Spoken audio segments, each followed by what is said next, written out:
There was once an old goat who had 7 little kids and loved them with all the love of a mother for her children. One day, she wanted to go into the forest and fetch some food, so she called all 7 to her and said, "Dear children, I have to go into the forest. Be on your guard against the wolf. If he comes in, he will devour you all, skin, hair, and everything. The wretch often disguises himself, but you will know him at once by his rough voice and his black feet." The kids said, "Dear mother, we will take good care of ourselves. You may go away without any anxiety." Then the old one bleated and went on her way with an easy mind. Before long, someone knocked at the house door and cried, "Open the door, dear children. Your mother is here and has brought something back with her for each of you." But the little kids knew that it was the wolf by the rough voice. "We will not open the door," cried they. "You are not our mother.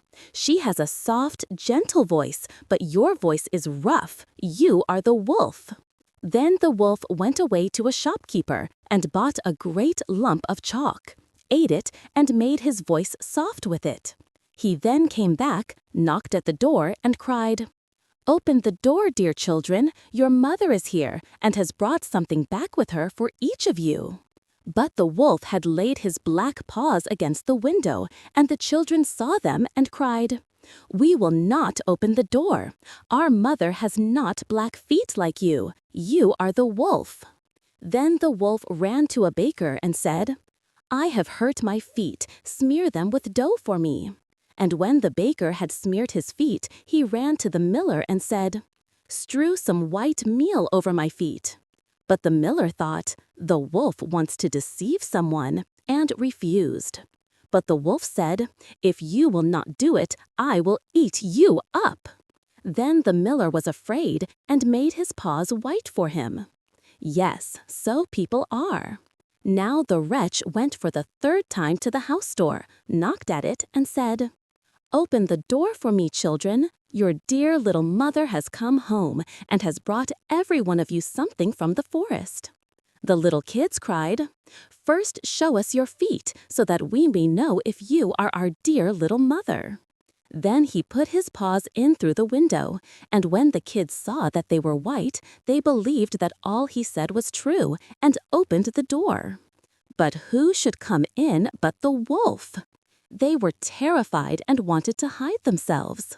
One sprang under the table, the second into the bed, the third into the stove, the fourth into the kitchen, the fifth into the cupboard, the 6th under the washing bowl, and the 7th into the clock case. But the wolf found them all and did not spend much time over them.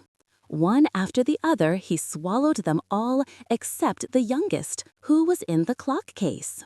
He did not find him. When the wolf had satisfied his appetite, he took himself off, laid himself down under a tree in the green meadow outside, and began to sleep. Not long afterward, the old goat came home again from the forest. Ah, what a sight she saw there! The house door stood open. The table, chairs, and benches were thrown down. The washing bowl lay broken to shivers, and the quilts and pillows were pulled off the bed. She sought her children, but they were nowhere to be found. She called them one after another by name, but no one answered. At last, when she came to the youngest, a soft voice cried, "Dear mother, I am in the clock case." She took the kid out, and he told her that the wolf had come and had eaten all the others.